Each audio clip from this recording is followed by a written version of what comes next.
ça coûte très très cher de vendre en ligne et je pense que les 5 prochaines années, c'est le retail et pas le e-commerce. L'adrénaline du début, c'est un vrai kiff. On va faire 3 millions cette année. Moi, j'ai chopé la bonne vague, mais fallait être dans l'eau avec sa planche de surf. On a un maximum de valeur ajoutée qui est créée en France. Dans toutes les situations difficiles, t'as des cadeaux cachés. Qu'on soit 2 ou plusieurs, le navire avancera au même endroit. Le secret, c'est qu'il n'y a pas de secret. T'as 2 manières de faire travailler un homme. L'homme est comme un fruit. Soit tu le plantes, soit tu le presses. En 3 ans, ça a été que de la croissance. Premier point.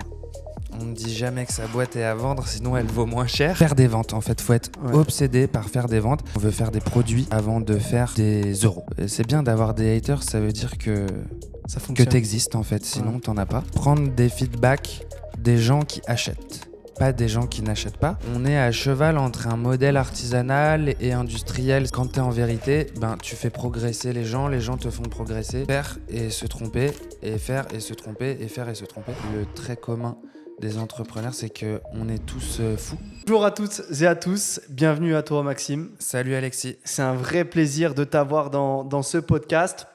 Aujourd'hui, on a toujours la même introduction dans ce podcast. Il est en détente. On est là pour être transparent, pour inspirer un maximum de personnes et surtout pour connaître ton histoire.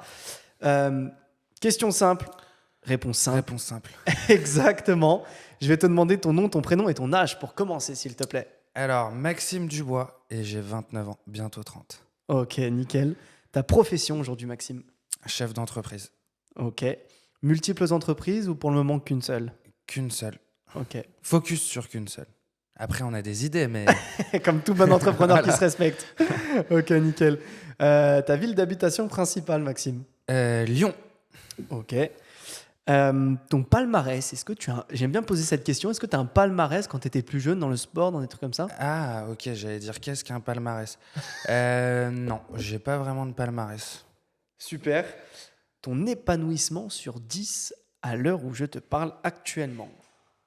Ah, bonne question. Tout le monde me dit que c'est une bonne question, ça. 7. Qu'est-ce qui fait qu'il manque 3 points? Eh ben, ça monte et ça descend tout le temps. Ok, C'est ça qui fait qu'on est vivant. ça c'est bon. Parce que ce serait relou, tu vois, d'être toujours à 10. C'est ce qu'on disait ce matin, ouais. C'est autant être toujours à 5, tu vois, c'est... Est-ce que ton épanouissement dépend à plus de 80% du fonctionnement de ton entreprise aujourd'hui? Non. Ok, De moins en moins, ouais. on y reviendra. Ouais. Magnifique. Tu verras, c'est très intéressant ce sujet-là. Ta plus grande fierté aujourd'hui, Maxime? Ma plus grande fierté, de m'être lancé au moment où c'était le plus difficile, où tu ne crois pas forcément en toi, créer la boîte. On en reparlera de toute façon de ton parcours. Et là, la question pour finir, avant de commencer à rentrer un peu dans ton histoire à toi personnellement, Vas-y. ton prochain plus grand objectif. Quel est ton prochain plus grand objectif? Mon prochain plus grand objectif, c'est de monter une boutique pour ma marque à Paris, flagship. À Paris? Ouais. Ok. Magnifique. On en reparlera, ça aussi. C'est Ouais. un très très gros objectif. Ça, quand même. C'est la première fois que vous allez open un shop? Ouais, première fois. Bon, on a des magasins revendeurs et tout, mais là, ce sera en notre marque, en notre propre nom. Et pourquoi Paris? Parce que capitale européenne, parce que beaucoup plus gros que Lyon, et beaucoup plus de visibilité. Magnifique. Allez, bah écoute, c'est très très bien de m'avoir justement parlé un peu et répondu avec franchise à ces premières questions. Allez, bah, je vais tout simplement m'intéresser à toi maintenant. Est-ce que tu peux, dans un premier temps, nous parler de Maxime quand il était à l'école?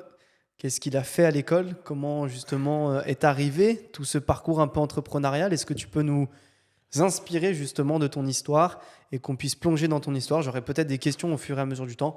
Alors, prends-toi pas la tête, c'est à partir du collège généralement qu'on commence parce que sinon c'est un peu compliqué. Si tu veux commencer à partir du lycée, il n'y a pas de souci. Je te laisse tout simplement nous parler de Maxime il y a quelques temps de ça. Plutôt quelqu'un de... je parle de moi à la troisième personne. Très bien, c'est très très bien. Plutôt quelqu'un de... Ça permet de dézoomer. Non, assez lambda, pas très bon à l'école, mais pas mauvais non plus. J'ai toujours été considéré comme dans la lune, tu vois, quelqu'un de On dit de Artistique. moi que ouais, je suis lent, lent dans les actes, dans mon phrasé. Moi, je me trouve trop rapide dans la tête, tu vois. Donc, paradoxal. Non, très investi quand ça me plaît. Voilà, l'école, on va dire que ça a roulé. T'avais des bonnes notes, t'étais pas au-dessus du lot, pas en dessous du lot, t'étais dans la moyenne, quoi. 11 sur 20 tout le temps, jusque bac S. Très bien. Ouais, bac S, tu peux pas, je peux parler de mes études. Ouais. J'ai fait une école d'ingé Ok. dans l'industrie, génie industriel. Ah oui, Euh, rien à voir avec. Tu vas voir que si. Tu vas voir que si. Gros lien. J'ai bossé dans l'industrie, dans tout ce qui est amélioration de process industriels, des trucs Ok, comme je vois. ça. Et en fait, j'ai jamais trop supporté l'autorité. Et donc, du coup, là, toute la partie hiérarchie dans des grands groupes, ça me correspondait pas du tout. Donc, j'ai eu que des expériences pas du tout épanouissantes en tant que salarié. Ok. Et en fait, ma plus grande chance, bah, ça a été le Covid, puisque donc, j'ai fait mes études d'ingé, j'ai commencé à bosser. J'ai arrêté mon contrat et pile à ce moment-là, il y a eu le Covid. Et ça a permis de faire éclore le projet Loupiote. Ok, Loupiote, c'était déjà un projet que tu avais dans la tête. Comment ça s'est passé vraiment la création de Loupiote? Est-ce que pour toi, quand tu étais plus jeune, tu étais fait pour entreprendre quelque chose? Comment t'es venue justement cette idée? Parce qu'aujourd'hui, vous faites partie des leaders du marché français dans votre domaine d'activité, ce qui est complètement hallucinant, mais on y reviendra juste après. Ça demande aussi, j'imagine, énormément de travail. Ouais, surtout au début. Donc comment ça t'est arrivé tout ça pour que je puisse vraiment comprendre?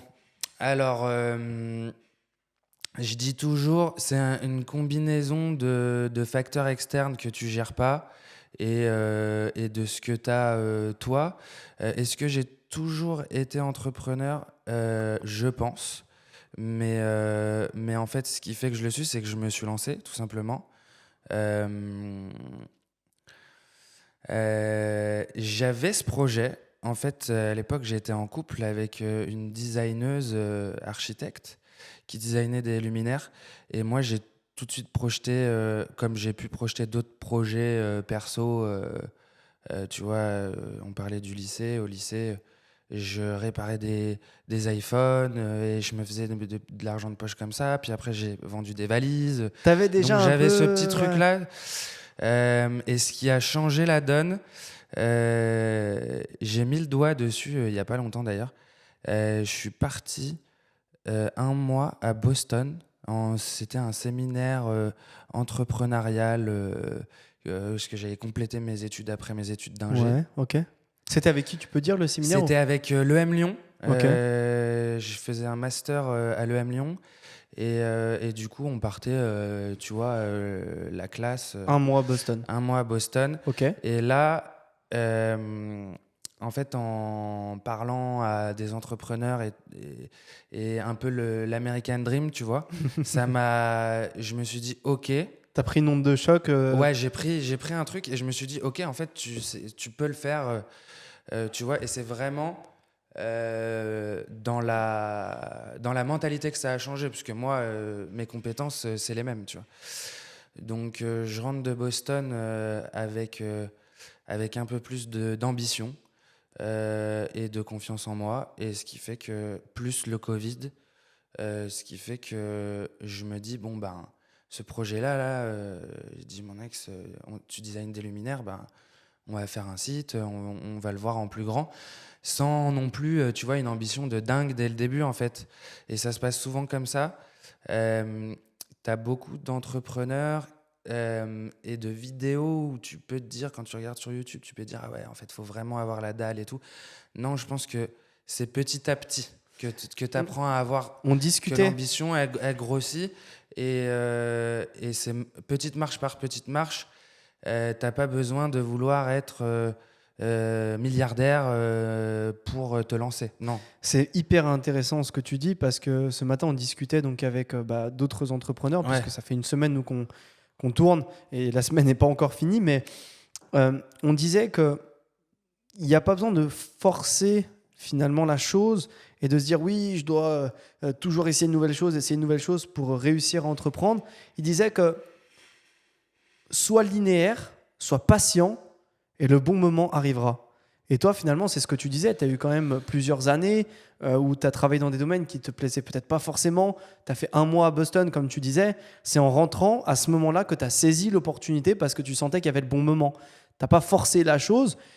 Est-ce que, moi j'ai une question qui est peut-être bête, hein, mais si tu avais lancé la chose peut-être 4-5 mois auparavant, est-ce que tu penses que ça aurait fonctionné aussi bien qu'après Boston ou pas? Oui, Ok, je pense, parce que en fait, ça, c'est indépendant de moi. Et ce que je savais pas en lançant Loupiote, c'est que le 4-5 mois avant, le moment était toujours très bon. ouais, Mais par contre, 1 an après, c'est trop tard. Tu vois, donc aussi une histoire timing. de timing. Je prends souvent l'exemple du surfeur. Ben, moi, j'ai chopé la bonne vague, mais il fallait être dans l'eau avec sa planche de surf, tu vois.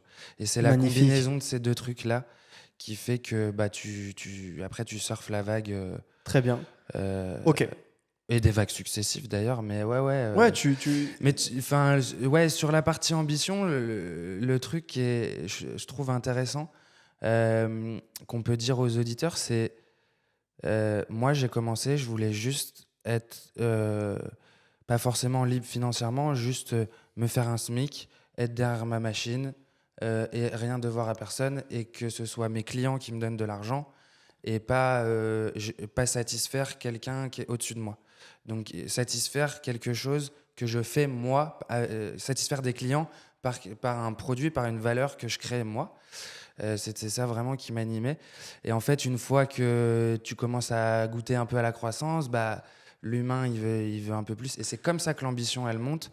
Et je pense que c'est un trait commun à beaucoup d'entrepreneurs, vs la vision qu'on peut avoir quand on regarde et quand on écoute des podcasts. Et c'est facile pour moi de dire aujourd'hui, bah oui, il faut avoir la dalle, faut... Et ce qui n'est pas forcément le cas. Et je trouve que c'est sympa comme vision, parce que du coup, ça t'invite à, à te lancer même sur un petit peu de ton temps. c'est hyper intéressant ce que Ouais. tu dis. On reviendra justement sur le lancement parce que quand on interviewe justement, quand on écoute des podcasts, etc., on a tendance à pas avoir conscience du chemin fait justement pour arriver à certains steps. Tu vois, dans le e-commerce, moi j'écoute beaucoup Yomi Denzel ou Sam Ouais. Hamar qui sont des références quand même par rapport à leur formation, e-com pro, etc. Et quand on échange avec eux dans la vraie vie, ils te disent bah, c'est quand même derrière 10-15 ans de travail quoi, en amont ou des rencontres exceptionnelles. On a poussé des portes à chaque moment qu'on pouvait, etc. Donc c'est hyper intéressant. Ce que tu dis, moi j'ai quelques questions quand même que j'ai préparées au préalable. Quels sont les principaux défis que toi que tu as surmontés lorsque tu t'es lancé de ton côté? Quelle était la chose la plus compliquée, justement, les décisions un peu les plus compliquées? Beaucoup me parlent dans le e-commerce du recrutement, de déléguer, de pouvoir continuer à faire de la croissance. Explique-moi un peu les défis que tu as rencontrés quand tu as vraiment voulu indirectement passer un step dans ta boîte. Ouais. Je pense qu'il y en a Ok, deux principaux et qui sont communs à énormément de boîtes. Le premier, c'est ton product market fit. Donc, tu as ton produit et tu essayes de trouver ton marché. Ça, c'est la première étape indispensable pour faire du chiffre d'affaires. Si tu vends un produit que personne ne veut, bah, voilà. Euh, Nous, là-dessus, ça a été un défi qui a été relevé par une forme de chance, parce qu'on arrive, on vend des luminaires au moment du Covid, où les gens font attention à chez eux. On se lance en e-commerce, les magasins sont fermés. Donc le momentum, il est parfait en fait. Et il n'est timing pas forcément parfait. calculé. Je me dis pas 1 an avant, parce que je savais pas qu'il allait y avoir le Covid. Ouais, bah, il va y avoir le Covid, c'est le moment, tu vois. Ouais. Donc toujours la même image du surfeur et de la vague, tu vois. Euh, Après, au début, j'ai commencé par vendre en magasin, puis en fait, ça n'a pas marché, puis j'ai essayé autre chose. Donc là-dessus, il y a une forme de mérite et une forme de chance. Et ouais, ça, c'est le premier défi que j'ai dû relever. Parce qu'au début, c'était pas évident. En fait, tu lances ton site internet, t'as pas de trafic. Donc il a quand même fallu aller le chercher, ce market fit, qui passe par, ok, on essaye différentes choses, et ce qui compte là-dedans, c'est la vitesse d'exécution, c'est-à-dire la vitesse à laquelle tu vas prendre des décisions, qu'elles soient bonnes ou mauvaises, pour avoir un feedback loop et te dire, celle-ci, elle est mauvaise. C'est très intéressant ce que tu dis. C'est hyper intéressant parce que on en parlait aussi là très récemment avec un entrepreneur dans le e-commerce qui a fait des culottes menstruelles. Qui ça? Je peux pas trop citer le nom. Ok. Mais il bossait justement pour une marque. On en parlera en off, tu verras. Et il disait qu'en fait, cette capacité de croissance de la marque. Parce que je viens de déjeuner ce midi avec un entrepreneur dans les culottes menstruelles. Mais on en reparlera. Tu vois, et il disait qu'en fait, ils avaient 20-25K de spend sur ads, tu vois, en publicité. Ça faisait à peu près 100-150 000 euros de chiffre d'affaires. Et il a fallu passer un step. Et il disait que pour les e-commerçants, c'était cette capacité à avoir une idée et exécuter l'idée. Et en fait, quand j'interviewe des entrepreneurs et quand je discute avec des entrepreneurs, tous les entrepreneurs avec qui je discute, qui ont passé un step en termes de millions d'euros de chiffre d'affaires, etc., ils me disent ce qui fait la force d'un gros entrepreneur, c'est cette capacité à avoir l'idée et le timing à exécuter l'idée et après scaler l'idée, la mettre de côté ou l'améliorer. Et en fait, ce process à chaque fois, t'en penses quoi toi de ton côté? C'était le premier point, ouais, c'était ça, c'est la concrétisation de ton idée. Elle a une infinité de formes. En fait, il y a des micro-décisions que tu peux prendre. C'est un peu pareil. Je vais faire une métaphore. Moi, ça me parle, mais ça va peut-être pas parler à tout le monde. C'est dans la cuisine. Une recette, ça reste un cake au poireau. Tu peux l'exécuter d'une infinité de manières que tu veux, tu vois. C'est un peu pareil dans l'entrepreneuriat. Et la vitesse d'exécution, pour moi, ouais, c'est quand tu cherches ton market fit, c'est vraiment le plus important. Et après, le deuxième step, qui est tout aussi challenging et difficile, c'est toute la partie scaling. Ok, tu as capté ton marché, tu sais que tu as trouvé une grosse poche, tu as une forte traction, et là derrière, c'est toute la partie opérationnelle, recrutement, où il faut que ça suive et où il y a plein de boîtes qui... Quelle était ta sensation lors de ta première vente en ligne? Parce que j'imagine que tu as d'abord vendu peut-être à des proches, à des amis. C'est ça. Et comment ça s'est passé? Tu sais, cette fameuse sensation de la première vente? Je m'en souviens où j'étais et tout. Ouais, c'est une bonne question. Au début, ouais, t'es la maman, l'oncle et tout ça. Et je me souviens, un week-end, j'étais chez ma sœur et le téléphone qui sonne. Et c'était quelqu'un que je connaissais pas. Ok. Et j'étais trop content. Incroyable. C'est vrai? Ouais, ça m'a fait plus d'effet que maintenant une commande à 10 000 euros, tu vois, ou à 100 000 euros, tu vois. C'est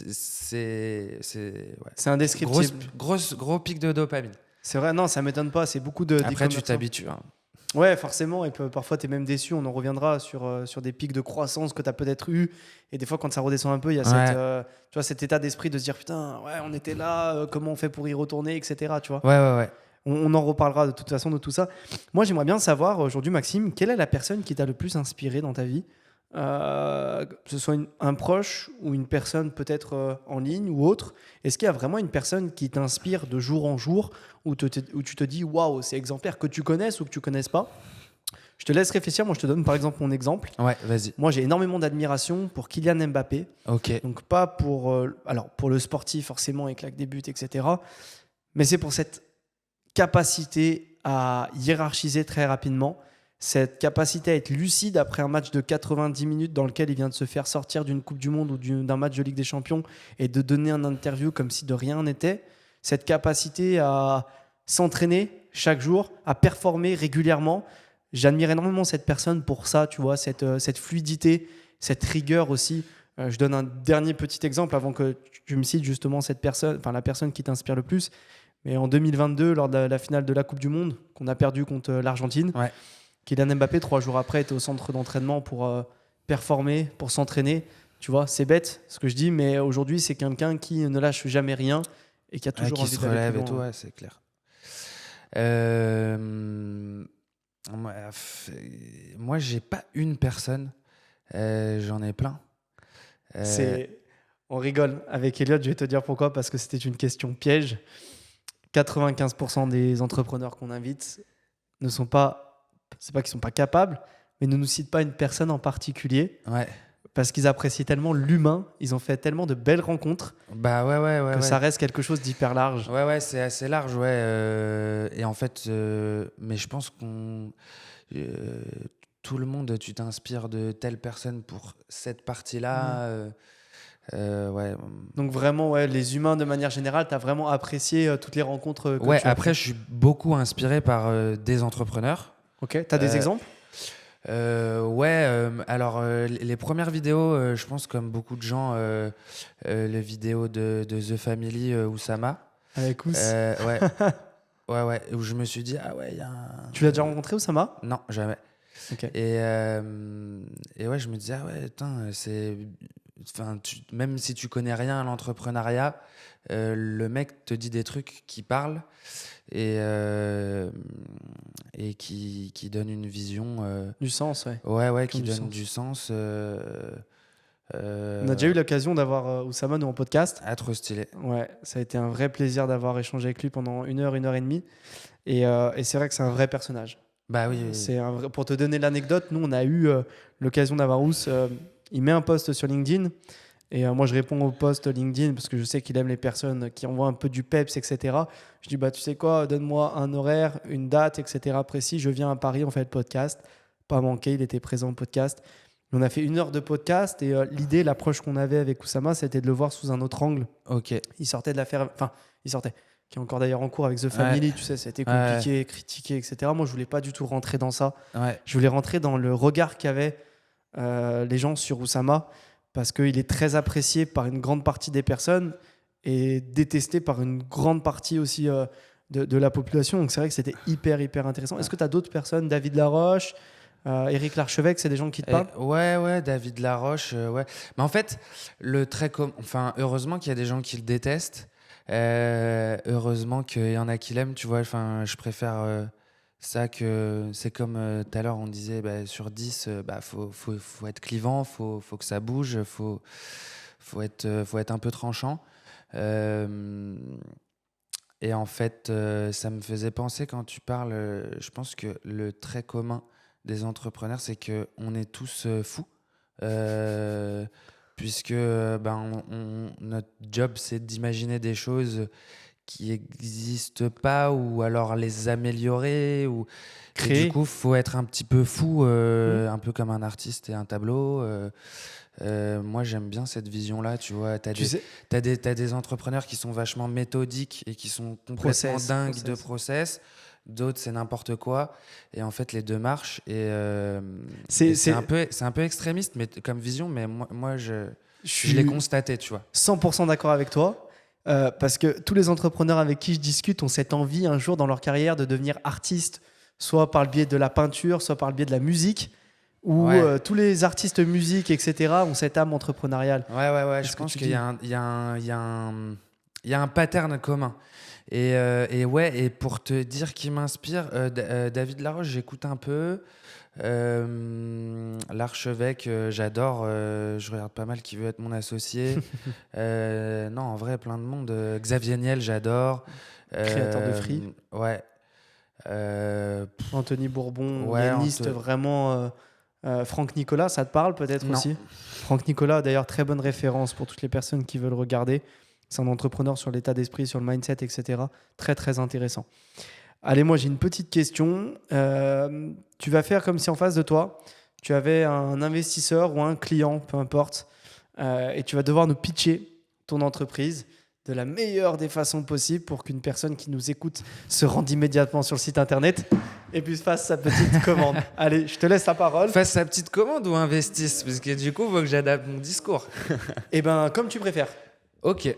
C'est Ok, toi qui ok. vois. Ok. Ça marche. Tu adaptes ton discours comme tu veux. Tu as tout simplement le temps que tu souhaites pour nous pitcher, qu'on puisse comprendre au mieux ton entreprise. Ok. Donc, mon entreprise, c'est Atelier Loupiote. On conçoit, fabrique des luminaires décoratifs en bois. Ça fait 3 ans qu'on existe, 3 ans et demi. Euh, on est aujourd'hui la seule DNVB sur le marché, donc Digital Native Vertical Brand, c'est-à-dire qu'on vend historiquement principalement sur Internet. Donc on est innovant sur le canal de distribution qu'on adresse, c'est-à-dire qu'aujourd'hui des luminaires, des marques de luminaires en ligne, il y en a peu. Et notre proposition de valeur, c'est de relocaliser la filière de l'éclairage en France, parce que 95% des luminaires vendus en France sont d'origine étrangère, principalement asiatique. Ce qu'on critique pas du tout, puisque c'est le consommateur fait son choix comme il le souhaite. Nous, l'alternative qu'on propose, c'est de fabriquer des luminaires au design singulier et qui sont conçus et fabriqués en France avec des matériaux français, donc du bois certifié FSC. Et voilà, donc on a un maximum de valeur ajoutée qui est créée en France et on est la preuve que on peut faire face à l'importation de produits étrangers sans subvention de l'État, voilà, juste en créant de la valeur. Et c'est un peu le sujet que je porte et qui donne du sens à Loupiote. Après, en chiffres, du coup, aujourd'hui, on est 10. Ok. On fait 3 millions de chiffre d'affaires. On va faire 3 millions cette année. On est présent que en France, encore principalement en ligne, mais on se développe sur la partie professionnelle. Et B2B voilà. B2B, ouais. Ok. B2B, magasin revendeur, prescripteur, architecte d'intérieur, tout ça. Et puis bientôt, on va s'internationaliser. On s'est déjà internationalisé aux US et en Europe. Magnifique. En Europe, c'est en cours. Et voilà, tout simplement. Enfin, c'est déjà assez compliqué. Tout en présentiel, tes équipes, ou il y a du remote? Il y a un peu de remote sur la partie com, sur toute la partie bureau admin. Après, nous, vu qu'on a la prod, bah, tu peux pas produire en remote. Donc, on a quand même pas mal de présentiel. Ouais. On est à cheval entre un modèle artisanal et industriel, c'est-à-dire qu'on fait quand même une centaine de luminaires par jour en prod.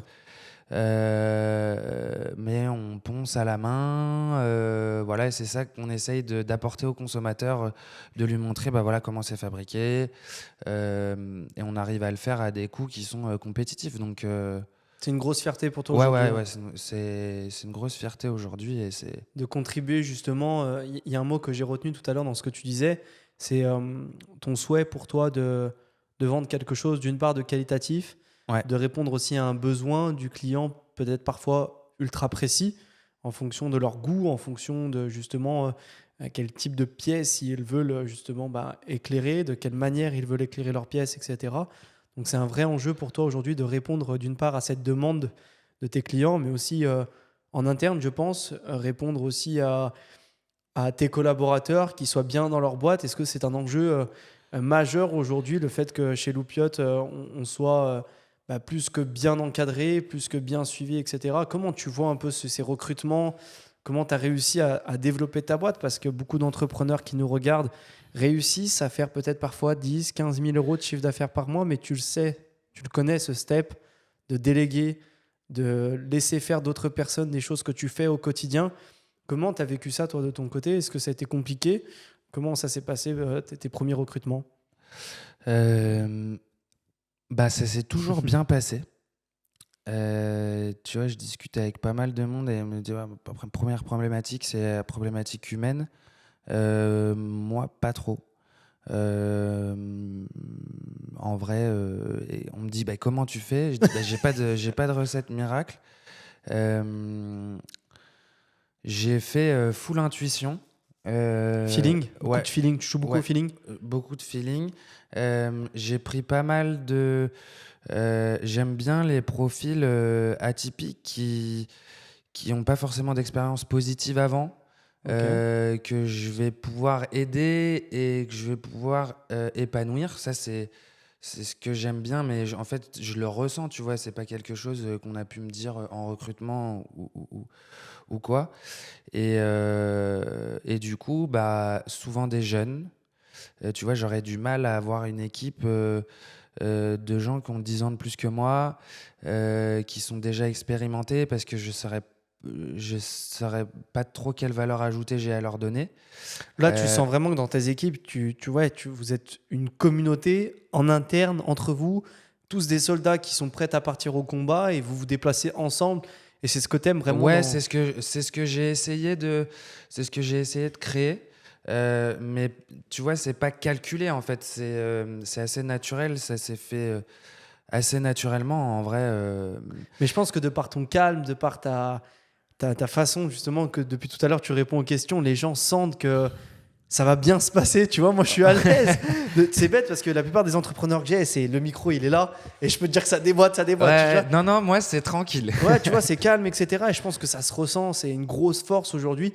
Les entrepreneurs calmes, posés dans leur façon de répondre, dans leur façon de réagir à une situation aussi, c'est peut-être une de tes grandes forces. Quand une situation pas très positive arrive au sein de la boîte, c'est peut-être ta capacité à la prendre, l'analyser et répondre de manière aussi très pédagogue, très calme. C'est ce qui fait aussi, je pense, la force peut-être au sein Ouais, de. après, moi, enfin, oui, oui, ça fait partie de ma culture, mais dans toutes les situations difficiles, tu as des cadeaux cachés. Et en fait, faut regarder ça. Et en fait, après, bah, t'es meilleur. Enfin, c'est classique. Donc, la culture de l'échec, c'est OK. Ok, Tu vois. C'est d'abord, on fait avancer la boîte et ouais. Et non, et après, je délègue facilement, et je me repose, sur l'équipe, sur un maximum de choses. Euh, Enfin, ouais, voilà. aujourd'hui, tu fais quoi dans la boîte? Est-ce que tu as Pas toujours ce. grand-chose. Non, je rigole. Aujourd'hui, donc on est 10. J'ai pas de RH, j'ai pas d'admin, j'ai pas encore, recruté, parce que c'est pas à l'ordre du jour et Il n'y en a pas forcément le besoin. il y en a pas besoin, donc c'est encore moi qui fais ça de manière opérationnelle. Et après, j'ai une casquette, développement de la boîte, les gros projets, de croissance, CEO et pur et puis, dur. la, je vérifie. Je dirais pas que je manage, mais euh, j'oriente les équipes, vers justement les projets prioritaires. Mais je passe pas beaucoup derrière leur travail en fait. Ils font partie de. Il y a quelque chose qui va te faire rire parce qu'on en parle aussi très régulièrement. Nous, avec mon associé dans la boîte, on a décidé de mettre en place une schématisation. D'ailleurs, j'ai reçu un message tout à l'heure qui m'a fait rire parce qu'un entrepreneur que j'ai eu ce matin, on a parlé avec ses collaborateurs Ouais. et il a dit bah tiens, regardez les gars, ils utilisent ça et est-ce qu'on l'utiliserait pas nous aussi? On a la schématisation du bateau. Ouais. Et tu disais que tu orientais. Nous, en fait, avec mon associé, donc on est les fondateurs de la boîte, les Ouais. cofondateurs de la boîte, et on dit tout le temps qu'on est à la barre du navire et que justement, on emmène le navire à un cap précis. Il est possible qu'on dévie à certains moments parce qu'on a jugé que la déviation était intéressante à faire. Et en fait, qu'on soit deux ou plusieurs, finalement, le navire avancera au même endroit, sera mené au même endroit, mais il est possible qu'à certains moments, bah, il y ait une première personne. Toi, pour le coup, vous êtes 10 dans le bateau, des personnes qui sont chacun à leur poste. Toi, tu es là pour remplacer quelqu'un s'il y a besoin de le remplacer, j'imagine, pour faire le travail à sa place. Mais ce qui est intéressant, nous, dans la boîte, quand on partage ça avec nos collaborateurs, c'est ce souhait de se dire putain, mais les gars, on a tous un poste bien précis à faire. Si on fait tous bien notre poste, on peut avancer encore plus vite à notre objectif. Et qui dit avancer plus vite à notre objectif dit croître, faire de la croissance, écrire l'histoire, justement, écrire une nouvelle page, un nouveau chapitre, un nouveau livre. Mais tu vois, cette schématisation-là, elle est hyper intéressante, je trouve, à utiliser. Et c'était avec Oussama, justement, qu'on en avait parlé. Alors lui, il a une schématisation un peu plus vulgaire. Je la citerai pas, on avait parlé un peu hors cam. Ok. Mais c'est vrai que c'est un grand dingue par rapport à ça. Lui, il veut vraiment, il a pour souhait que toutes ses équipes soient vraiment en mode combat. Tu vois, soldat, combat. Et qu'il disait que parfois, il avait la tendance à n'importe quelle heure de la journée, pouvoir écrire un message, tu dois faire ça, tu vois. Et c'est cette capacité à toute son équipe de pouvoir être opérationnel rapidement, efficacement. Et tu vois, Yomi Denzel, c'est pareil. Euh, Quand tu écoutes un peu ses podcasts, Sans permission avec Antoine Blanco, etc., tu ressens vraiment cette rigueur, cette exigence. Et tu soulignais quelque chose qui va totalement avec ce qu'on dit là à l'instant, c'est cette exécution qui est très importante. Est-ce que tu imposes un peu ça à tes équipes, cette capacité à faire, quitte à ce qu'ils fassent peut-être une erreur, mais à faire, qui est très importante, moi je trouve en tout cas. Comment tu vois ça un peu avec tes équipes? Est-ce que tu donnes la chance à tes équipes aujourd'hui de pouvoir innover? Comment tu manages tout ça? Comment tu gères un peu tout ça? Parce que c'est hyper intéressant. Tu fais plus de 3 millions d'euros de chiffre d'affaires, c'est magnifique, 10 collaborateurs dans la boîte. Comment ça se passe, tu vois? C'est complètement dingue. Je pense qu'il y a des gens derrière l'écran, ils doivent se dire, mais il est calme, le gars, il est posé, il sort 3M, etc. Tu vois? C'est quoi ton secret? Tu veux peut-être pas le dire. Ah non, mais il n'y a pas de secret en fait. Le secret, c'est qu'il n'y a pas de secret. Je pense que tu as différentes DA de dirigeants et en fait, ce qui compte, c'est juste d'être toi-même. Du coup, ton équipe, elle, elle capte le sens parce qu'il est très profond, parce que c'est le tien. Tu arrives très bien à le transmettre. Et en fait, c'est ça que tu transmets à tes équipes. Tu peux transmettre, tu parlais d'Oussama, le mode combat. Tu peux transmettre, les gars, on est des robots, on fait pas une minute de plus. C'est OK, tu vois. Il y a plein de manières de le faire. Et il faut juste que ce soit toi. Pas te donner, c'est vraiment conseil que pas donner un genre, pas te donner un style. Ouais, tu vois, tu peux motiver une équipe à ce qu'elle travaille pour toi et qu'elle t'admire toi. Tu peux faire travailler une équipe pour la faire travailler pour un projet, une cause qui l'anime. Et c'est pour ça, en fait, c'est vraiment c'est toi qui compte. Je pense qu'il faut être très proche de soi. Si t'es pas organisé, ben c'est pas grave. Tu vois, il faut être en vérité. Et c'est ça que l'humain il kiffe et que quand tu es en vérité, ben, tu fais progresser les gens te font progresser et c'est comme ça que je vois le truc.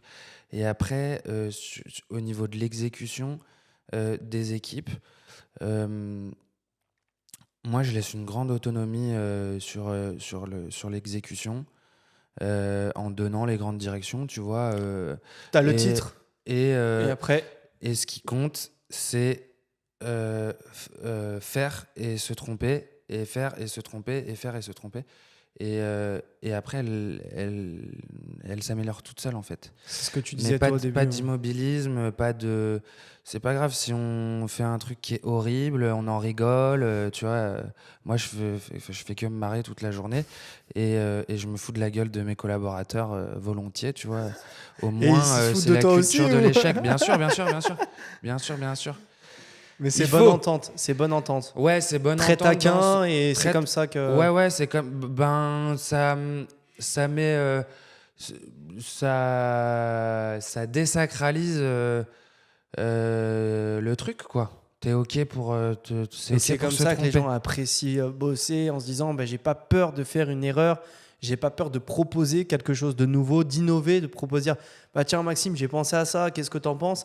C'est ça qui fait peut-être aussi la force finalement chez toi que ces gens ont cette capacité à se dire bah, j'ai pas de peur en fait, tu vois, et c'est dans beaucoup d'entreprises aujourd'hui, des directeurs commerciaux, directeurs marketing ont tendance à se dire bah, j'ose pas proposer parce que putain, si je me fais tirer les oreilles, ça va être compliqué.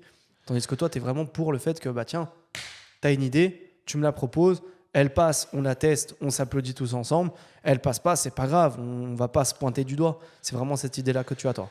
Ouais, moi, c'est une autre métaphore que j'ai. C'est à deux manières de faire travailler un homme. L'homme est comme un fruit.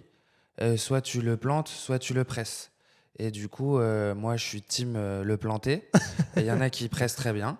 Et c'est hyper facile de dire ça en vrai parce qu'on presse aussi un peu tous. Mais j'aime bien la métaphore.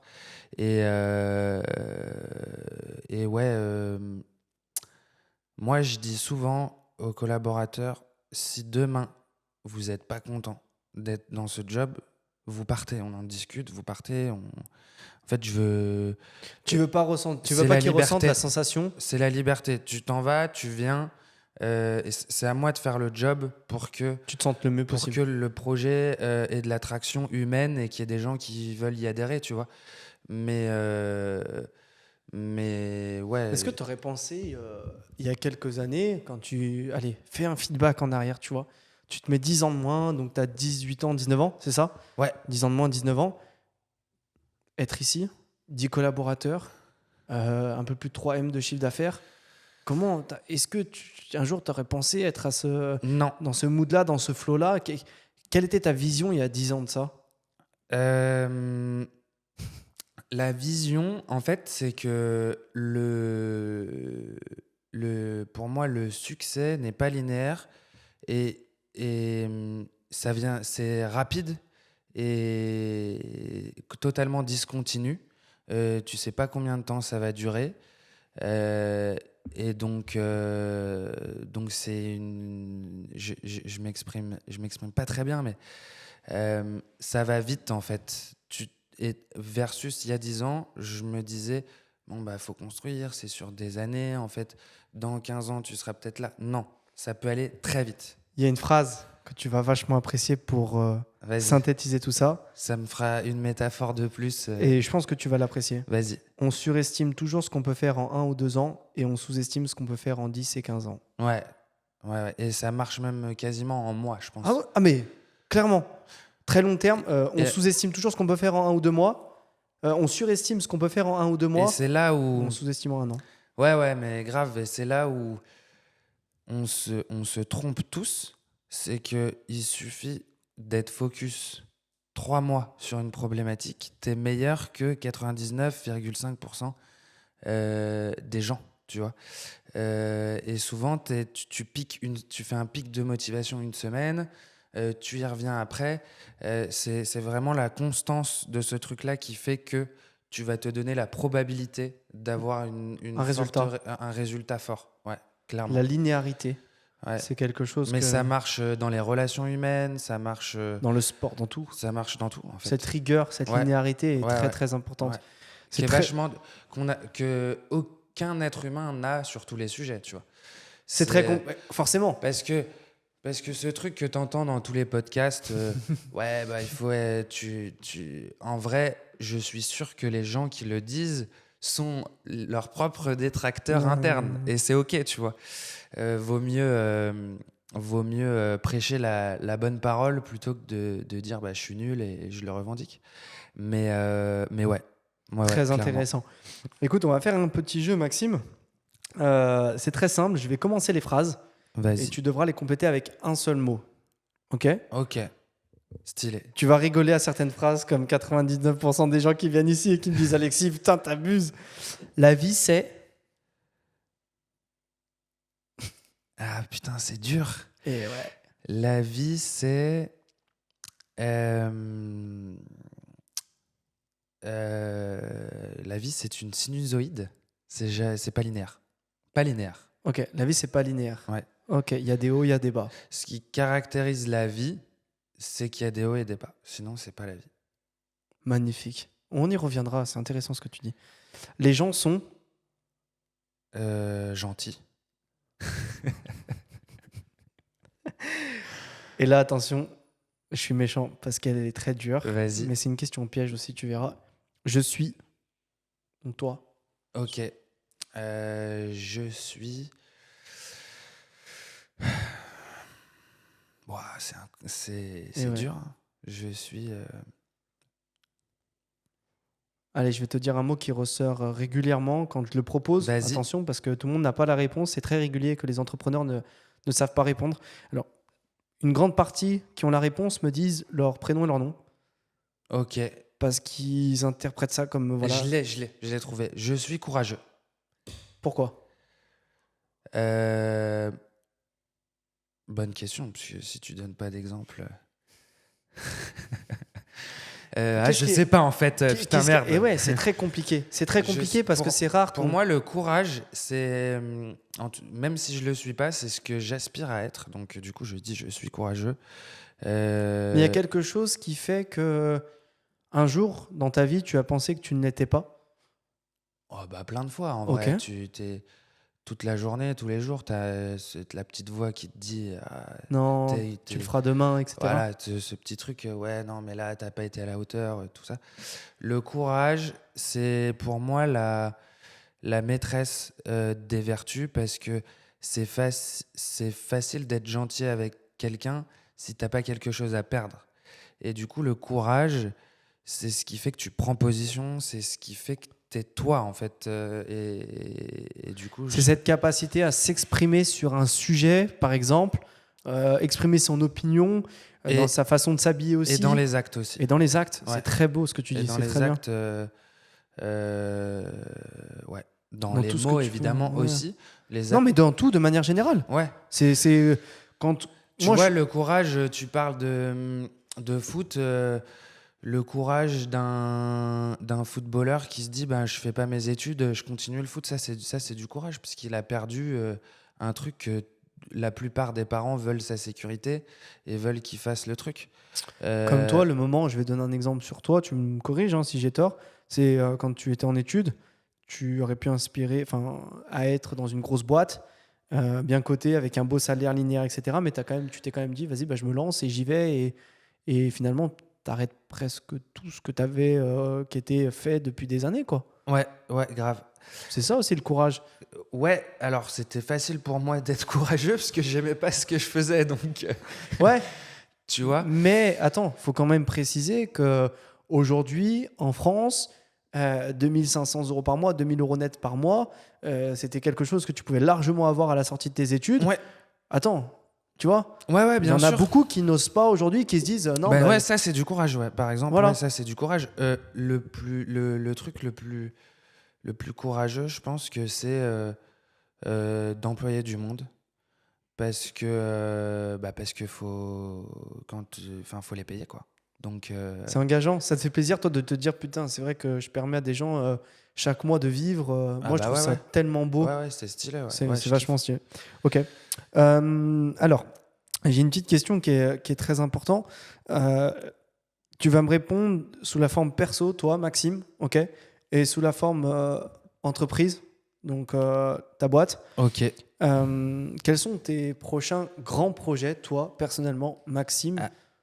Aucune distinction entre la boîte et moi, du coup. Allez, Du c'est coup, encore je une vais petite faire question piège. qu'une- donc, Qu'une à réponse. chaque fois, c'est ça. Ah ouais, on te dit souvent ça? Ah oui. Ouais. Non, moi j'ai pas Tu de. sais que il y a tellement de mots qui ressortent dans cette piège. J'aimerais avoir une intelligence artificielle qui récupère les mots qui ressortent à chaque fois, mais Ouais. c'est tout pour moi, ma boîte. J'ai tout consacré dessus.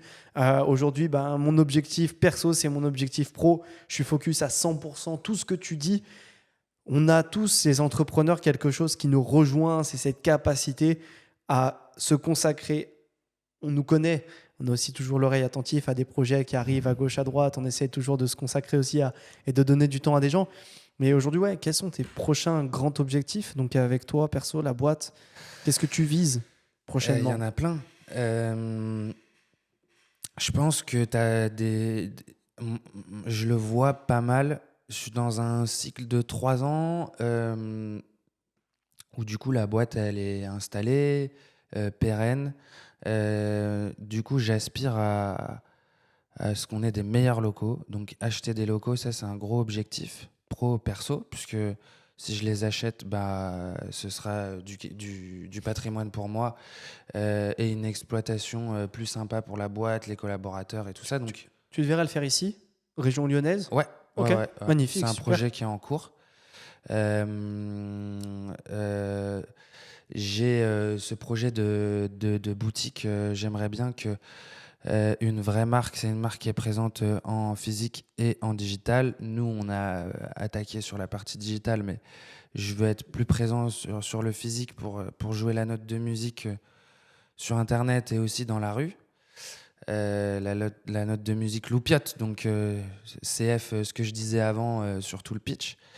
Ça, c'est un vrai gros objectif. Et après, l'objectif, en fait, tu vois, c'est où est-ce que je veux emmener la boîte dans 10 ans. Et ça, c'est quelque chose qui est pas facile à, à appréhender. En fait, en 3 ans, ça a été que de la croissance. Et du coup, tu gères des sujets opérationnels, les sujets viennent à toi. Maintenant, c'est OK, là, je me relève. Maintenant, j'ai une équipe sur qui je peux compter. Où est-ce que je vais? Où est-ce que j'emmène le truc?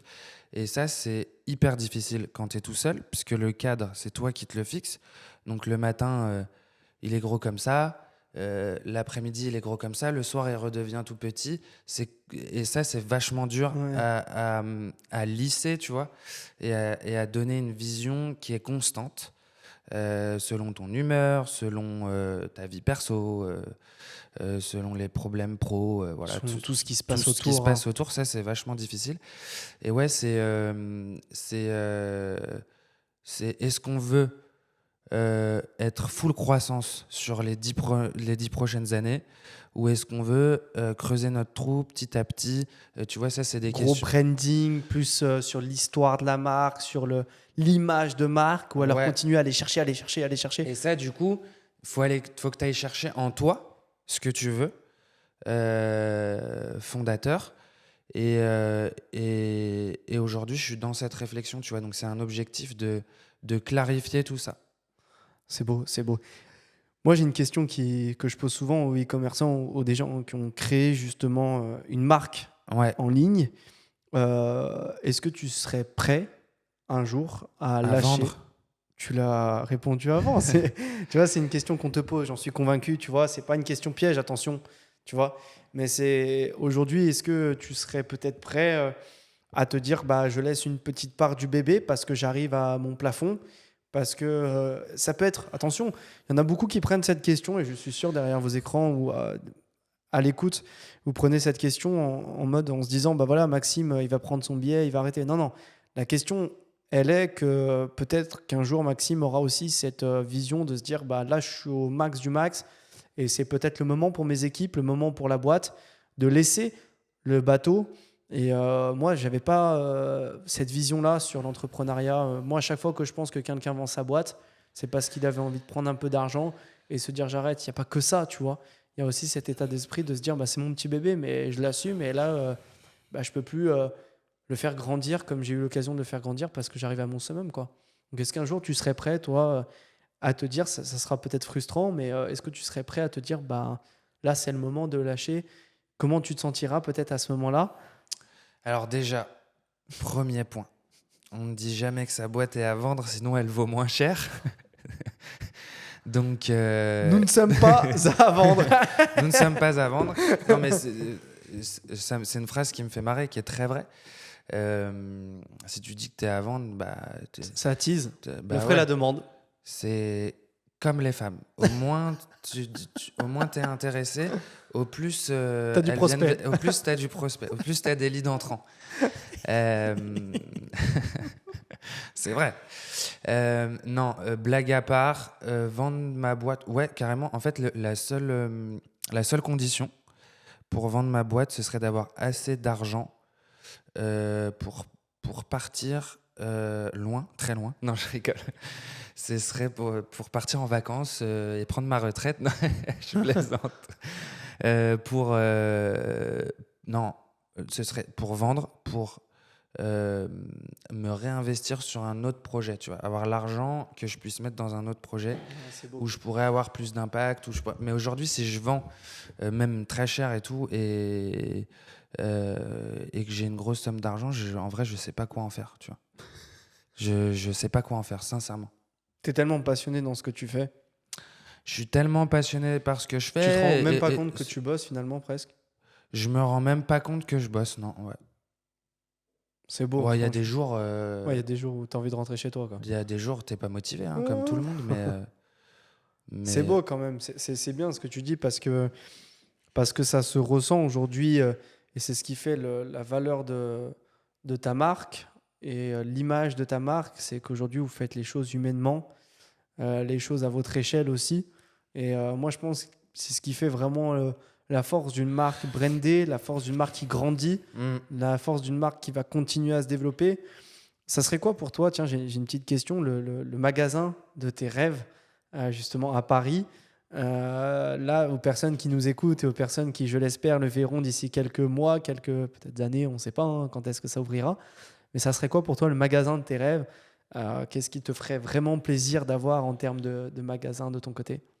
eh ben, ce serait un magasin. J'y ai déjà pensé. En gros, on peut ouvrir une parenthèse. C'est Mhm. sur ma vision Let's go. du retail, Fais-toi plaisir. Vas-y. de toutes les expériences que j'ai. En gros, les 5 dernières années, 5, 6, 7 dernières années, tu as eu toute l'émergence du e-commerce qui a commencé avec la vague dropshipping, euh, qui n'a pas émergé pour rien. C'est parce que les coûts d'acquisition étaient bas et du coup, il y a des petits pirates qui se sont mis à vendre des produits pour des coûts d'acquisition où ça coûtait que dalle et il y avait un marché en face. Donc, tu as des gens qui ont fait beaucoup, beaucoup d'argent en e-commerce, en dropshipping, même en créant des marques. Pour les meilleurs d'entre eux, les dropshippers, on va dire que c'est ceux qui voulaient faire un coup. De l'argent Et rapidement, puis, efficacement. Et et puis c'est puis en tout. fait, il y a des dropshippers qui se sont dit bah, je vais me professionnaliser, je vais créer ma marque. Et d'en faire un coup, ils en ont fait quelque chose de pérenne. Euh, Au fur et à mesure du temps, bah, il y a de plus en plus d'annonceurs qui se sont mis à faire des ads en ligne, à occuper de l'espace sur Internet, à faire tout un tas de stratégies de com digital. Et il y avait une telle traction qu'il y a beaucoup de gens qui s'y sont mis. Donc les coûts d'acquisition ont grimpé. À ça, s'est rajouté iOS 14, donc toute la partie tracking qui fait qu'aujourd'hui, on traque beaucoup moins qu'il y a 3 ans le comportement des utilisateurs en ligne. Donc, ce qui fait que les données qu'on envoie Facebook, Google, elles sont moindres, donc il faut dépenser plus. Donc en gros, ça revient à dire que le coût d'acquisition sur les dernières années n'a fait que monter, puisque le coût de diffusion et la performance des algorithmes ont, ont, ont eu un coût crescendo. Ce qui fait que... Si on peut juste éclaircir ça pour les gens qui nous écoutent, parce que c'est un domaine moi, que je connais, donc forcément, on se comprend. Grosso modo, ce qu'aujourd'hui tu expliques, Maxime, c'est que auparavant, donc il y a quelques années de ça, il y a eu une émergence de la vente de produits en ligne de par le fait qu'il y avait très peu d'annonceurs, puisqu'en fait, sur les réseaux, c'est en fonction de l'offre et la demande. Plus il y a de personnes qui annoncent sur les réseaux, sur Google, sur Instagram, sur LinkedIn, sur Facebook, etc., plus le coût d'acquisition est cher parce que forcément, il faut se partager un gâteau. Si on est deux avec Maxime à se partager un gâteau, Et le gâteau, c'est l'attention des gens. Voilà. voilà. Si on est deux avec Maxime à se partager le gâteau, on aura chacun 50% du gâteau. Par contre, si on est 500, eh ben, on aura à chaque fois une infime part du gâteau et c'est à celui qui mettra le plus cher pour avoir la plus grosse part, grosso modo, pour un peu synthétiser tout ça. Voilà. Je te laisse du coup reprendre. Je suis désolé, mais au moins Donc, c'était non, pour ouais. Ouais, des CPM, donc des coûts par mille qui font que monter depuis plusieurs années, quoique maintenant ça se stabilise. Parce qu'il faut dire aussi que les audiences, le bassin d'audience, en tout cas en France, sur les réseaux, bah, il y a moins de croissance qu'à un moment. Donc voilà. Donc ça, c'est vraiment sur la partie digitale où la place pour plus t'arrives tard dans ce coût croissant, au plus c'est difficile de faire de la marge. Parce qu'il faut soit il faut avoir d'énormes budgets, soit... Ou soit il faut avoir un produit avec beaucoup de marge. Voilà. Ouais, grosso modo. Qui a un market fit, évidemment, mais Et c'est ce qui fait la force aujourd'hui des dropshippers, c'est qu'ils avaient des marges énormes. Mais là, c'est de plus en plus compliqué parce que le sourcing, parce que tout ça, c'est devenu... Parce qu'il y a eu aussi un problème de qualité et de mœurs communs où le dropshipping s'est un peu fait griller.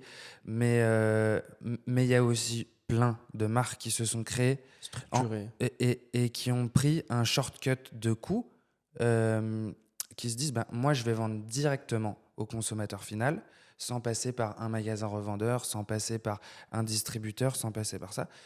Et du coup, je vais me faire plus de marge. Et ça, aujourd'hui, c'est devenu faux parce que le coût de vente, que tu passes par un revendeur ou que tu passes sur un business en ligne professionnalisé où tu n'arnaques pas les gens, voilà, tu gagnes plus d'argent aujourd'hui en moyenne, et c'est que mon avis, en passant par un revendeur qu'en passant en ligne parce que tes coûts d'acquisition sont tellement hauts.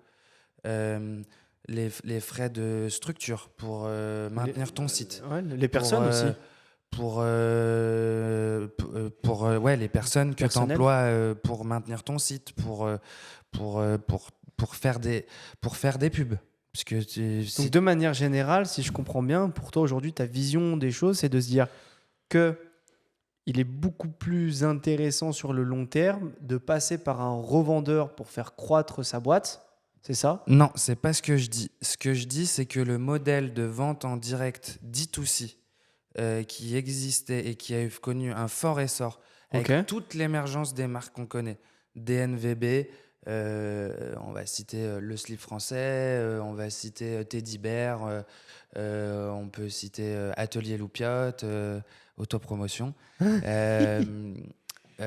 Toutes les marques un peu que nous on consomme, tu vois, j'ai en tête Horace, Skincare, Asphalt, toutes ces marques là sont nées en ligne en fait, d'un shortcut de coût où c'était plus facile de vendre. Très bien. Ça maintenant ça n'existe plus, c'est-à-dire que ça coûte très très cher de vendre en ligne et c'est devenu utopique de dire qu'en vendant directement au consommateur final, on va faire des meilleures marges, sauf dans certains secteurs. Je te prends un exemple. Tu vends des sextoys, c'est pas forcément évident de faire du retail. Quoique, maintenant, il y a de plus en plus... Il y a des revendeurs, il y a des marques qui émergent en retail, mais il y a des secteurs où, en ligne, c'est plus facile. Et on comprend pourquoi pour le sextoy. Pour des enjeux de confidentialité, voilà. Et donc, du coup... moi, ce que je dis, c'est qu'on revient un petit peu à un modèle comme avant. C'est intéressant, ça. Voilà. Sauf que le retail aujourd'hui, sauf dans des rues trendy parisiennes, je vais pas citer de marque parce que je vais les défoncer. Tu vas dans certaines rues, c'est des marques vieillissantes, c'est pas joli. Les devantures, elles sont pas entretenues. C'est des trucs, on voit la même chose depuis 20 ans dans plein de rues commerçantes de province. Et en fait, tu as tout l'avènement des marques qui étaient historiquement des DNVB qui somni-canalisent, qui vont, pour moi, prendre cette place dans les centres-villes. Très intéressant. Donc, sur des marques qui seront beaucoup plus sexy, qui sont des beaucoup magasins plus orientés utilisateurs. Horace a fait ça. Horace a fait ça. Avec un magasin rue de la Rep, là. Tu peux citer Monsieur Moustache, tu peux citer... Il y a plein de marques qui arrivent en retail. Cabaya. Jimmy Fairly qui avait commencé. Jimmy Fairly, exactement. Tu vois, c'est des marques qui sont sexy. Et oui, c'est vrai, maintenant que tu qui ont le dis, une traction de fou. C'est hyper intéressant ce que tu dis. Et qui sont orientés utilisateurs.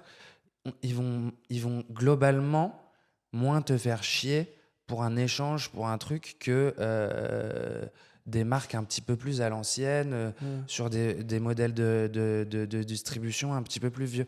Donc c'est vraiment une cible pour toi de devenir justement un acteur majeur justement de l'implantation d'un magasin qui pourra t'en permettre d'ouvrir d'autres parce que tu verras peut-être une autre clientèle, etc. Et c'est pour ça que j'ouvrais cette parenthèse, c'est pour te dire que de ton magasin de tes rêves, moi, c'est un magasin où tu n'as pas forcément que du luminaire, où tu as de l'ameublement fabriqué en France, avec les mêmes valeurs que je porte pour Loupiote, mais je les porte de manière plus large, où tu proposes un vrai choix aux consommateurs avec de la valeur ajoutée de produits qui sont faits en France. Voilà, et là tu vois, donc du tu coup, dans le permettras. branding en ce moment, je me pose la question, est-ce qu'on garde ce côté vraiment accessible et donc du coup on est plus dans des logiques de volume et de sens aussi, parce qu'on est pour le plus grand nombre, ou est-ce que on est un petit peu plus élitiste avec un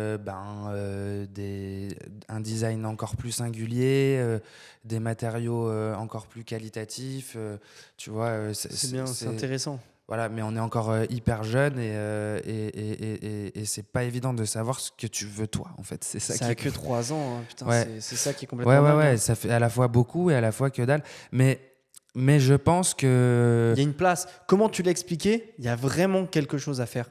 Parce que, comme tu le disais, maintenant que tu le dis, quand tu passes dans certaines rues lyonnaises, on ne citera pas, attention, mais tu vois des magasins qui sont là depuis un certain temps, dans lequel tu sens qu'ils ont plus grand-chose à prouver, tu vois, indirectement, ou dans lequel il n'y a pas Ouais, forcément une bah c'est vitrine hors simple. du commun, quoi. Soit ils réussissent à se réinventer, soit ils laissent la place à d'autres. Et pour moi, il y a plein de marques qui méritent leur place en retail. Et je pense que les 5 prochaines années, si j'ai un pari à faire, c'est le retail Ok. et pas le e-commerce.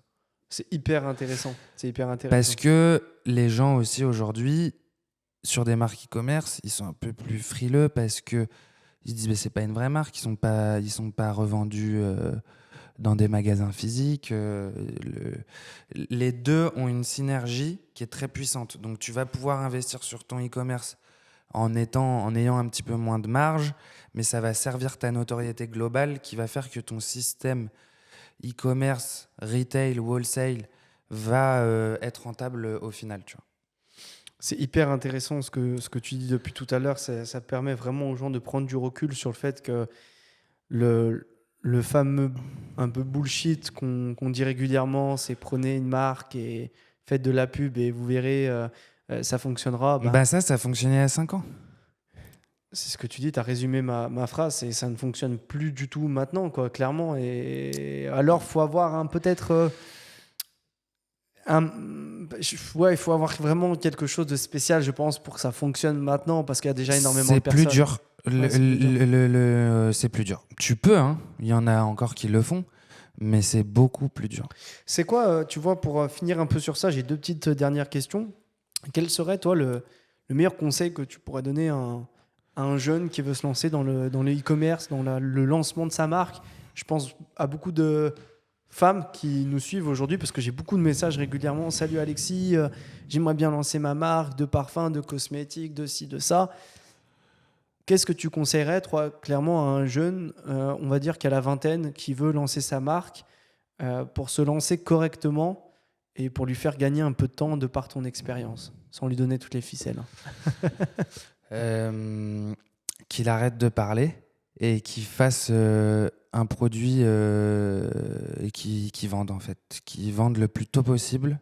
Qu'il fasse tout pour avoir un début de produit, Ouais. voilà, un MVP. Et parler, en fait, c'est juste pour Se rassurer se rassurer. indirectement. Et donc, du coup, tu vois, C'est quelque chose, c'est toi, dans que tu as vécu? soit dans l'action, soit dans l'action, soit dans Ce l'action, que tu soit dans disais au l'action. début? Ouais, parce que je l'ai vécu parce que j'y ai pensé pendant 1 an, peut-être 2 ans, ce projet, avant de vraiment me lancer. Et en fait, j'ai mis 2 mois. Donc, tu vois, pendant 2 ans, t'es là, t'en parles. Et en plus, c'est cool d'en parler parce que l'entrepreneuriat, Ça te donne des idées. c'est à la mode. Ouais. C'est cool, t'as une place cool dans la société. C'est cool de créer sa boîte, de dire je crée ma boîte et tout ça. Mais ouais, pour moi, le meilleur conseil, c'est Se lancer. ouais, être dans l'action. Il y a quelque chose que j'aime bien dans ce que tu dis, parce que moi, je suis un passionné de la vente. Vraiment. Ouais, voilà, faire des ventes, en fait. Faut être Ouais. obsédé par faire des ventes. Et c'est un fléau européen, je pense. C'est on veut faire des produits avant de faire des euros. Donc, du coup, c'est un côté positif. Mais on a des bons ingénieurs, on fait des bons produits. Mais par contre, pour les vendre, C'est pas la même. on a moins cette mentalité-là.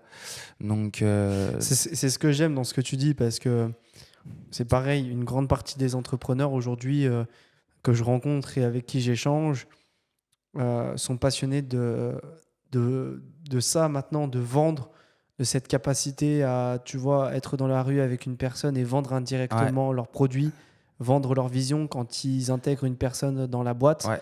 vendre leur capacité à manager lorsqu'ils recrutent un directeur.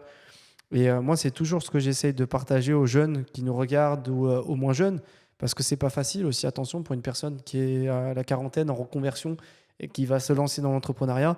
Clairement, ouais, c'est même t'as potentiellement les gosses, le prêt. Ouais, c'est pas pareil. Ouais, c'est sûr que Et moi, les ce que je dis enjeux tout le sont temps, pas les c'est mêmes. ça. C'est, putain, descends dans la rue, t'as du monde, tu prends ta voiture, même si t'es pas dans une grande ville. Putain, tu prends ta voiture, tu vas rue de la République à Lyon, un après-midi, tu testes ton produit, tu tends le produit aux gens, tu leur dis, tenez, touchez, Ouais, regardez, ouais. regardez les photos, regardez ce que ça donne, qu'est-ce que vous en pensez, etc. Ça va te coûter un plein d'essence, un péage si t'es pas en métropole ou autre, ou tu peux même le faire dans la rue, tu peux même le faire sur des groupes d'échange Facebook, mais je t'en supplie, c'est ce que je dis à chaque fois, tu le regretteras jamais.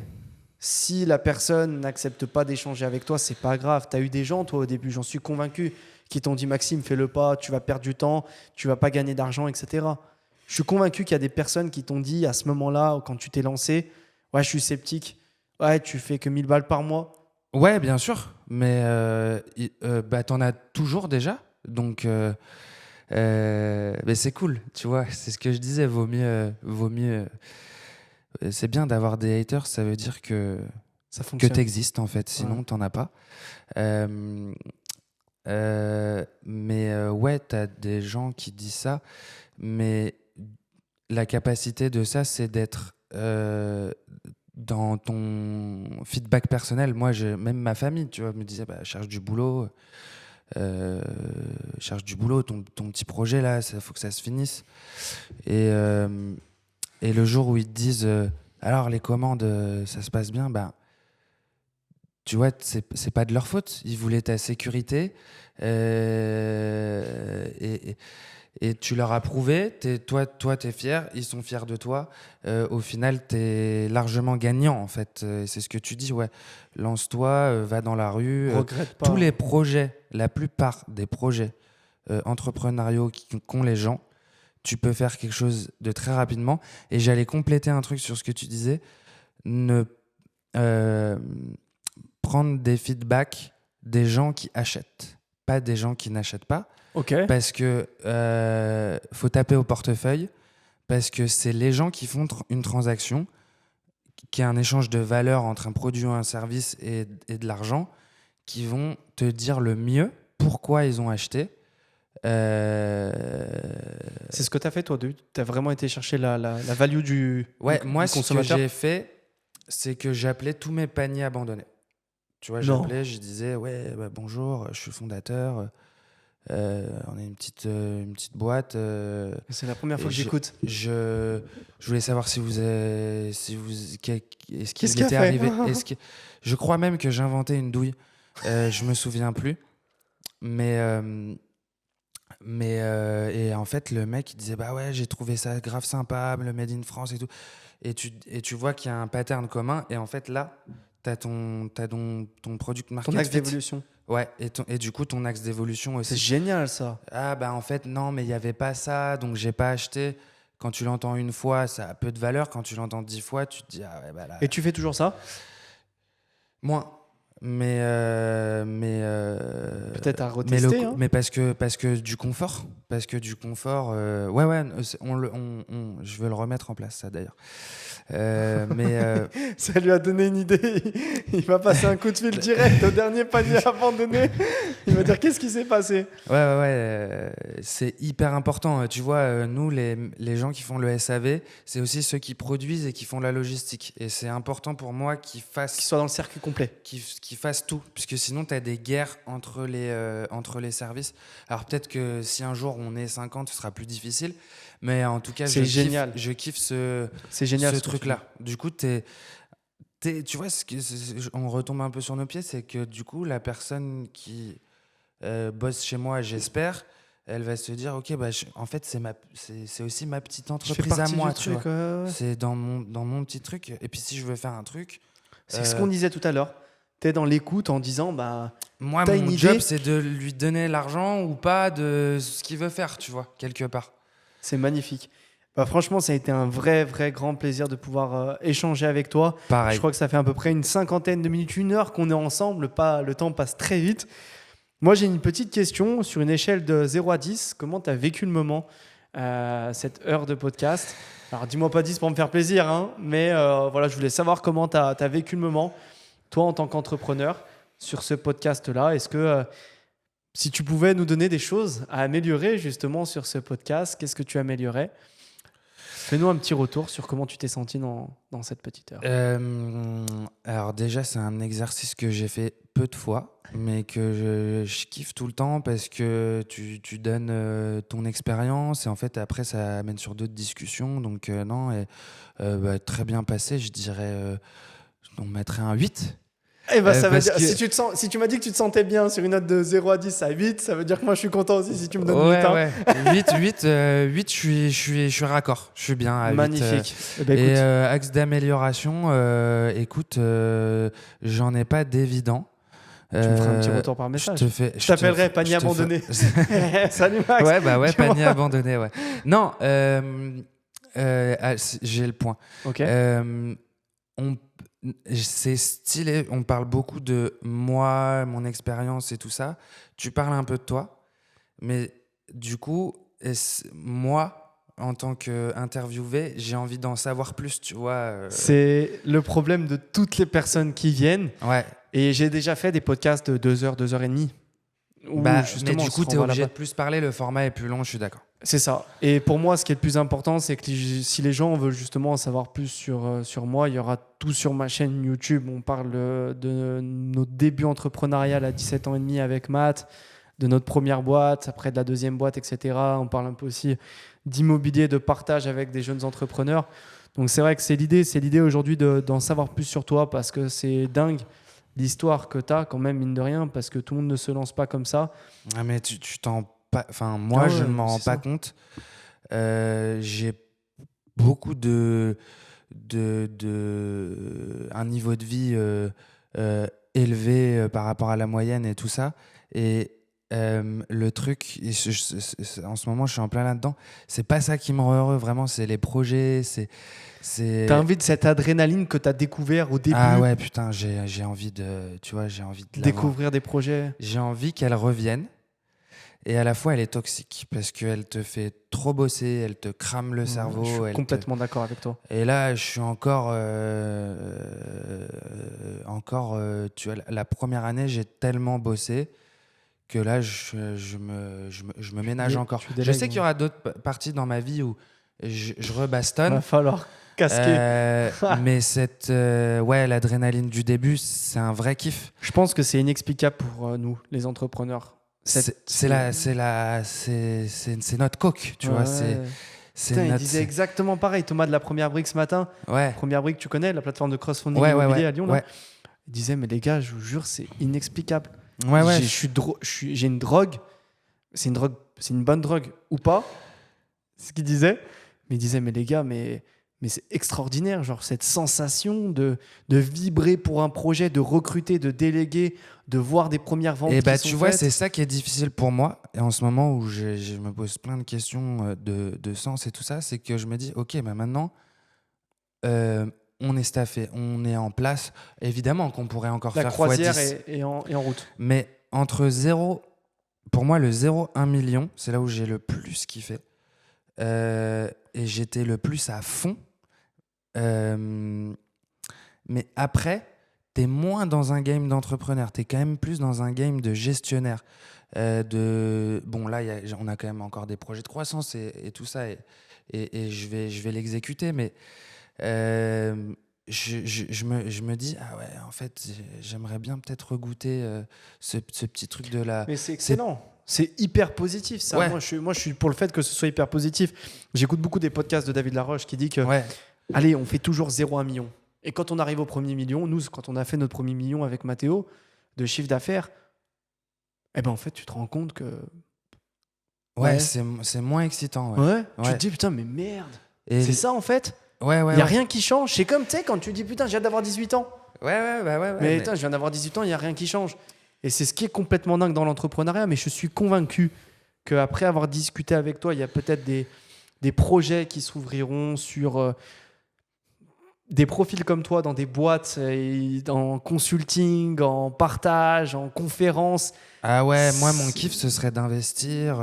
Tu vois, j'ai clairement pas l'oseille pour investir dans d'autres boîtes, mais ou alors mon temps, mais ouais, c'est ça de conseiller tout ça, Ouais, voir différentes problématiques. Après, faut se calmer. J'ai 29 ans, voilà, tu vois, faut rester mais rester si, terre à terre. pour dire aux personnes qui nous écoutent ou qui nous voient, je pense qu'une grande majorité nous voit aujourd'hui, alors on peut donner quoi, ton LinkedIn? Ouais, LinkedIn, Maxime Dubois, Insta, Atelier Loupiote. Atelier Loupiote, ok, sur Insta. Je peux donner mon mail aussi. Je réponds à tous mes mails. Eh ben, LinkedIn, tu as dit. Maxime Dubois, Maxime Dubois. Insta, t'as dit. Atelier Loupiote. Et ton mail? Mon mail, c'est maxime@atelier au singulier -du6 loupiote loupiote.fr. Magnifique. Envoyez un petit message sur LinkedIn, c'est très simple de toute façon, ou un petit mail. Merci à toi, Maxime, d'avoir invité, d'avoir passé ce moment. C'était très intéressant. Vraiment, les valeurs que tu as partagées, ta vision de l'entrepreneuriat. J'espère faites des retours. Moi, je kiffe échanger là-dessus. Ce qui est dingue, c'est que ouais, j'aime beaucoup cette capacité à entendre le positif et entendre le négatif. Et j'ai l'impression que c'est vraiment ce qu'il y a en toi, Ouais. de continuer à avancer et de perdurer dans le temps avec cette vision d'être linéaire. Tu n'es pas là pour manger ce qu'il y a à manger, tu es là pour savourer et, Ouais, grave. et être linéaire. Merci à toi, Maxime. N'hésitez Merci pas Alexis. à lui envoyer un petit message sur ses réseaux sociaux. C'était Alexis. Abonnez-vous, likez. À très vite. Ciao, ciao.